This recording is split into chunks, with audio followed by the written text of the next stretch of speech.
గత 2 రోజులుగా తెలుగు ఫిల్మ్ ఇండస్ట్రీలో టాపిక్ అంతా కూడా అక్కినేని ఫ్యామిలీ చుట్టూ తిరుగుతుంది.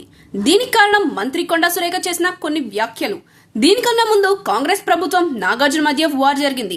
హైడ్రాలో భాగంగా ఎన్ కన్వెన్షన్ ను సీఎం ఆదేశాల మేరకు తెలంగాణ ప్రభుత్వం కూల్చివేసింది. అక్కడి నుంచి మొదలైన చర్చ పలు రకాల దారులు తీస్తూ ఎక్కడెక్కడికో వెళ్లిపోతుంది. ఎన్ కన్వెన్షన్ ను కూల్చకుండా ఉండాలి అంటే నటి సమంతను తన వద్దకు పంపించాలి అని కేటీఆర్ నాగార్జున అడిగినట్లు తెలుగు ఫిల్మ్ ఇండస్ట్రీ అంతా ఒక్కసారిగా ఏకమై ఖండించారు. గతంలో ఎన్నడూ లేని విధంగా సినీ లోకమంతా నాగార్జున ఫ్యామిలీకి అండగా నిలిచారు. ఇక ఈ విషయం మరొక ముందే నాగార్జునకు మరో షాక్ తగిలింది. తాజాగా నాగార్జునపై మరో కేసు నమోదైనట్లు తెలుస్తుంది. అయితే మంత్రి కొండా సురేఖ చేసిన వ్యాఖ్యలను వెనక్కి తీసుకుని క్షమాపణలు కోరింది. దాంతో ఈ వివాదం సద్దుమణుగుతోంది అనుకునే టైంలో ఇప్పుడు సరికొత్త వివాదం తెరపైకి వచ్చింది. అదే అక్కినేని నాగార్జునపై మాదాపూర్ స్టేషన్లో కేసు నమోదు కావడం. అసలు నాగార్జునపై కేసు పెట్టడానికి గల కారణాలేంటి? ఎందుకు ఆయనపై కేసు పెట్టారు?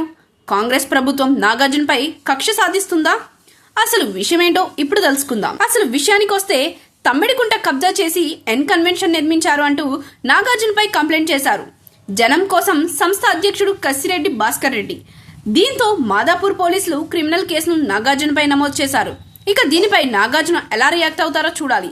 ఇక నాగార్జున ప్రొఫెషనల్ విషయానికి వస్తే సంక్రాంతి కానుక రిలీజ్ అయిన నా సామిరంగ సినిమాతో మంచి హిట్ అందుకున్నాడు. ఆ తర్వాత సంక్రాంతికి మరో సినిమాతో సిద్ధమవుతానంటూ అప్పట్లో అనౌన్స్ చేశారు. అయితే ఇప్పుడు నాగార్జున ప్రస్తుతం బిగ్ బాస్ షోకి హోస్ట్ గా వ్యవహరిస్తున్నారు.